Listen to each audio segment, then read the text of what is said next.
December. Is that you? Yes! Welcome to the last month of 2021. And guess what? I have stuff to give away. Yay! I got gifts. I got gifts. I got gifts. Hi, welcome back to my YouTube channel and also welcome to December. I know that, because of COVID in the last, Christmas or December or end of year, we didn't really have this much excitement, but I guess now you can see a bit of your family if you're vaccinated, or I'm hoping wherever you are, life has sort of gone back to normal, which can help us say, welcome to December. I'm excited because we get to wind up this year. It's actually been my best year yet. I'll tell you why in the coming weeks, but also because this is the first time since I started my YouTube channel where I'm actually doing a giveaway. Yes, you guys have been too loyal, too nice, too good for me not to do this. It's the first of many, so just in case you miss out on this one, a heads up, you will get so many more.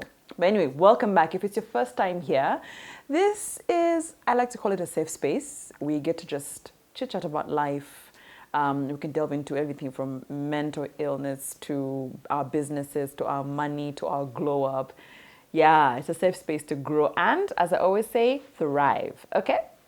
So, I wanted to start December off sort of recapping what the year has been about, what good things have come out of it, what lessons and stuff like that. And I thought I would start with worry.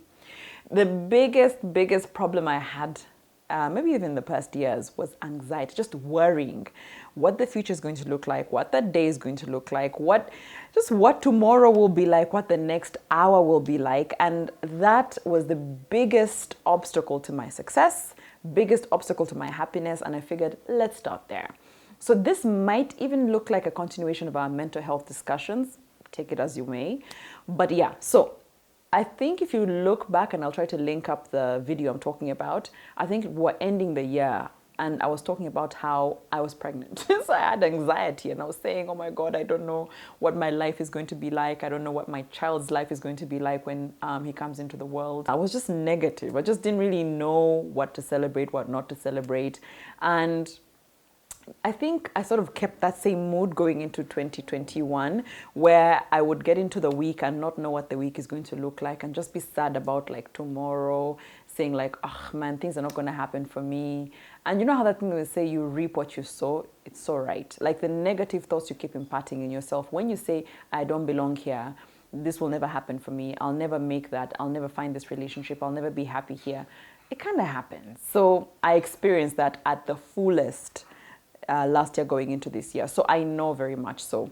How have I been able to beat the worry? Because I can tell you for sure, as God is my witness, I have found peace. I have found happiness. Like, the kind of happiness where you're not bitter. In fact, I'll talk about that.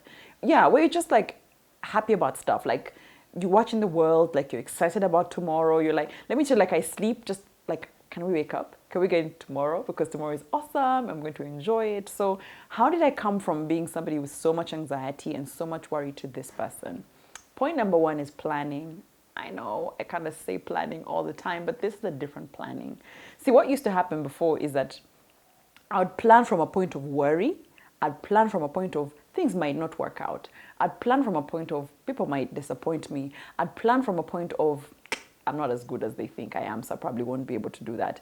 But I started to plan my life and my day and my routines around success, around a positive mindset, For example, I'll give an example. My home is always something that really irked me. Like, I wanted my home to look a certain way, feel a certain way. I wanted the meals. I really don't want to compromise on meals, to be a certain way, and they were not being that or looking like that in a long time. And I looked at myself and I said, why? Because you haven't been planning the menu, you haven't been planning the way they're cleaning the house, you haven't been planning how to organize this part of the house and this part of the house. You've been planning to change the paintings there, you've been planning to change the decor here, you haven't done it.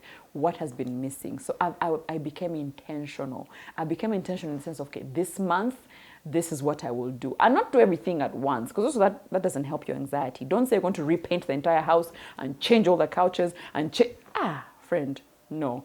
So I started small, repainted just one side of the wall, liked how it made me feel when I walked into the house. I decided, okay, how busy am I? Can I get at least maybe X amount of time a day to make the meals that I really want to eat and my family want to eat. My son, I started to plan our dates. I told you that about maybe 2 weeks ago, that I actually started my dates with my son. I started to plan a good life.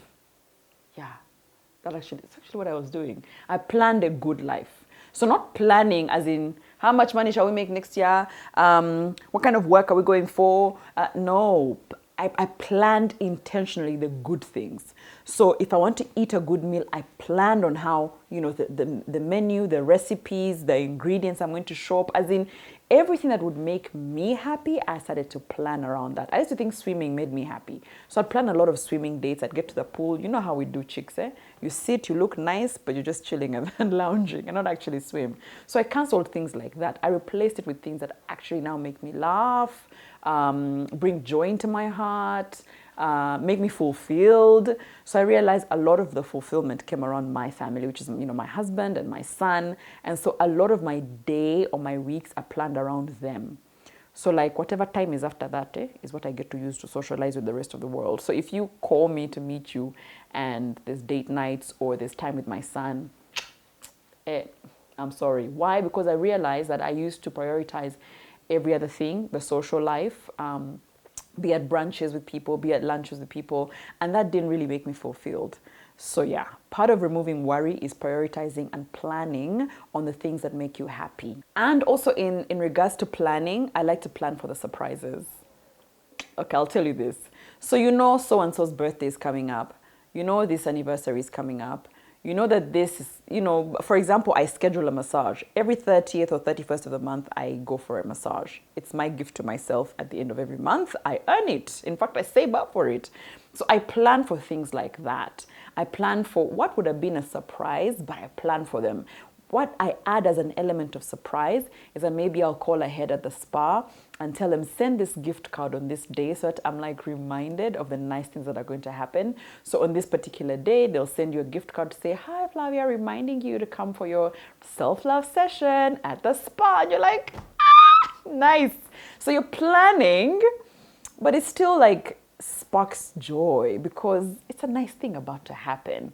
Anniversaries are coming, plan where we're going, what are we going to do, what do we want, what theme are we going for celebrating, what are we going to wear. Then you also plan where we're going to leave the child.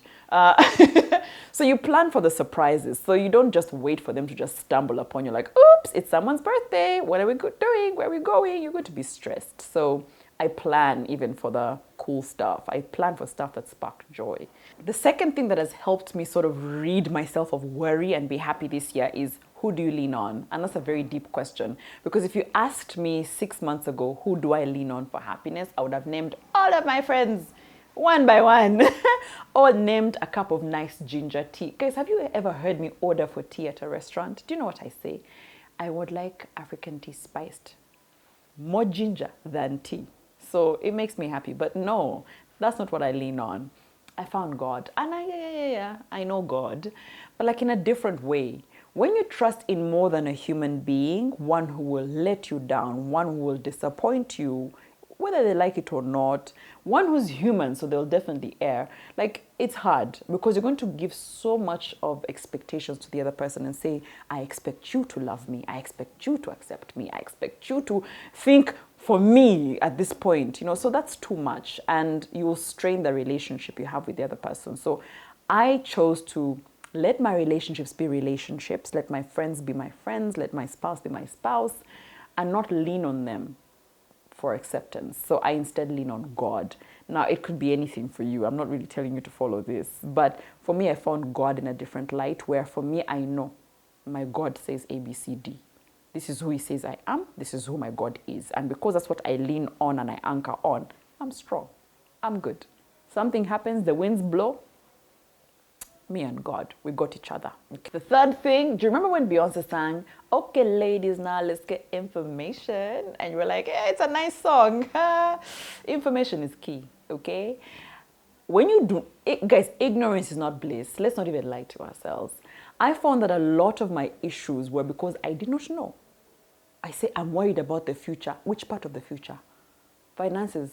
Have you read about savings, stocks. I know MTN listed on the stock exchange. Have you read about the depth of expenses and what you can do, how to get yourself out of debt? Have you read? I don't know what's going on in the world. Have you read? I don't know how to manage my body. Have you read about nutrition? I told you, I got a gift of a book of healthy recipes at home on my wedding day. I've never opened it. And you're blaming the world for giving you worry. You're the one giving yourself worry because you're not getting information about stuff, You say, oh, because I wanted to start a YouTube channel, but I've not been able to do it. I'm worried. I may never fulfill my dreams. Have you actually researched on what it takes to start a YouTube channel? No. So your guesswork is the reason you're worried. Oh, I want to join this, I don't know what career, but nobody's giving me opportunities. Have you read up on what are the trends? What's changing? What's not? Which opportunities, which loopholes can you use to enter this industry? You've not. I found that the lack of information made me so worried, okay? And for me, I think the biggest thing was the fact that I didn't have the tools, right, to get myself in check. And so if you remember months back, I told you how Manuela Molondozano actually helped me. She says, no, Flav, you overwhelm yourself so quickly. So read up on how to use the quarters of the year to plan out your life. You read up on the well-beings to plan out your life. And you can imagine, just information that's available online, information that's everywhere that I had never considered. So I'm here worrying about air, about space, not knowing that I had all the information here. I just wasn't reading. I wasn't taking it all in. And speaking of information, sometimes you're taking in the wrong information, right? So I was the type of chick that instead of maybe reading a book or something useful and valuable, I'd be on Netflix catching up on Blacklist. Okay, fine. This is a safe space. You can judge me if you want. But I knew what Reddington was doing more than I knew what I had to do to plan for my future. And it happens. We all get distracted. But how long do you stay in that distraction? So the information you're taking in can be destructive, or you are lacking information on what it will take to actually get you elevated to the next level, okay? The fourth thing that I have sort of used to rid myself of worry this year is being honest with myself. That one came at a price. That one came at a price. And I actually learned this more in my marriage. Yeah, my marriage and my relationship with my son more than I did anywhere else. You know that thing where you're not good at something, but you still show up? And you hear people say good things about you, but you're quiet despite the fact that you know the truth that you can't do it. For a long time, I was not honest with myself. I was not honest with myself about my strengths, about my weaknesses, about my capabilities. And most of all, I was not honest with myself about my contribution to where I was. So if I was unhappy, if I was depressed, if I was at the point and the brink of an edge, what did I do to contribute to this? Because I can't be Miss Perfect. Guys, you can't be the only one saying, I'm good. Everybody else wrong. I'm good. Yeah. You have done something. You have said something. You have reacted to something that has gotten you to where you are. The day I sat and I told myself, Flavia, let's be honest. What is your contribution to this problem? Okay. You came late that day? Okay. Because of that, this person changed their mind about you. That's why the business is going down. Okay. Your standards that you've set are very low. Because they're very low, everybody is meeting you at that level. No, I set high standards. How? Your no is a shaky no. Sometimes it's a yes. When you say you know what you want, you actually don't know how to articulate it. You've never bothered to articulate it.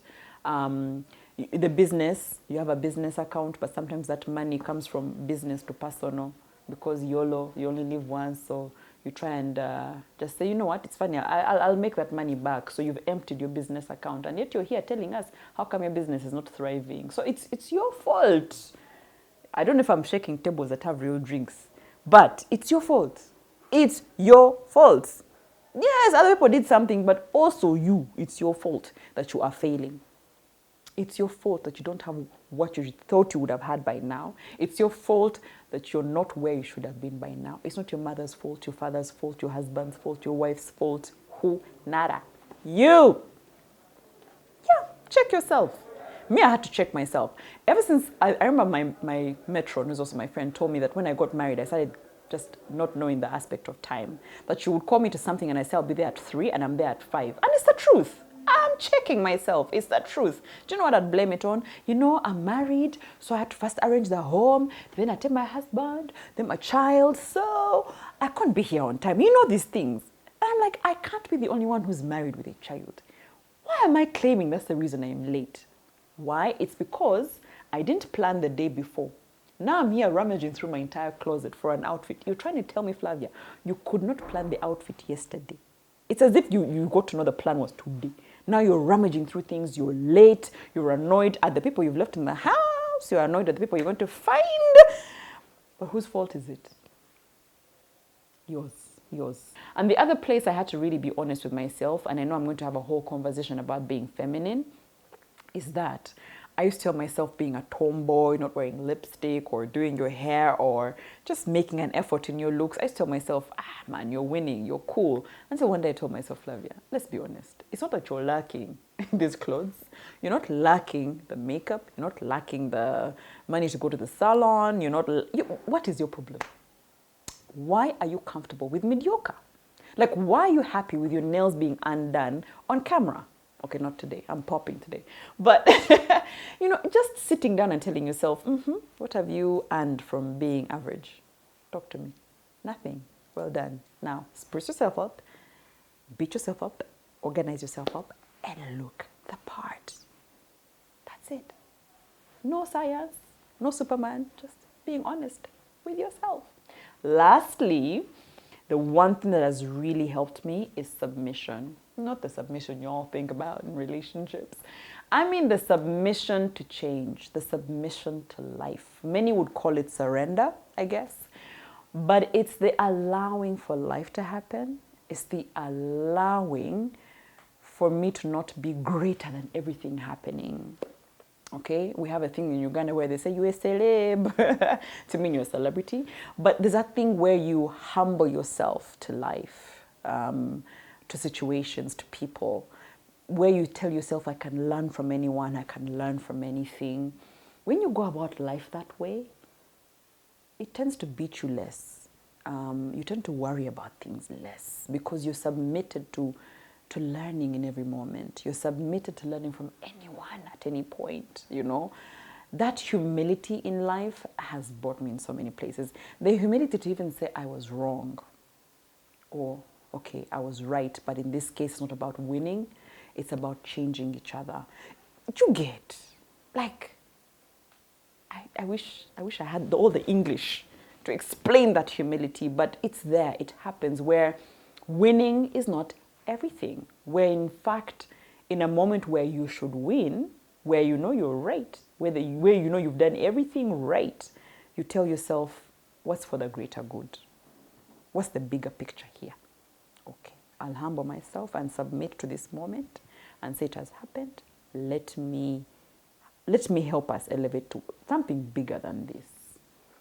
Humility in life, first of all, it will even get you places. Some of you will not talk to certain people because you think they're beneath you. And so you're missing out on a lot of things. Some of you in certain situations are not willing to humble yourselves because ego. Ego.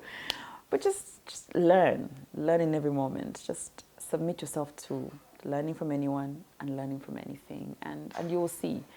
So when you meet me and I say I'm happy this year, I'm genuinely telling the truth, okay? So, giveaway time. I figured, why wrap the year without doing something for my YouTube family? So we're going to go into the comments. And if you can just share with us as much as you can, of course, how you've found happiness or gotten rid of worry for 2021. What has been your theme? How have you sparked joy in your life? And we'll do it this way. You get to even pick. The more people who reply to your comment or like your comment, 5 of you will win. That's how generous I'm feeling today. So welcome to December. The next conversation is around our feminine energy. You don't want to miss that.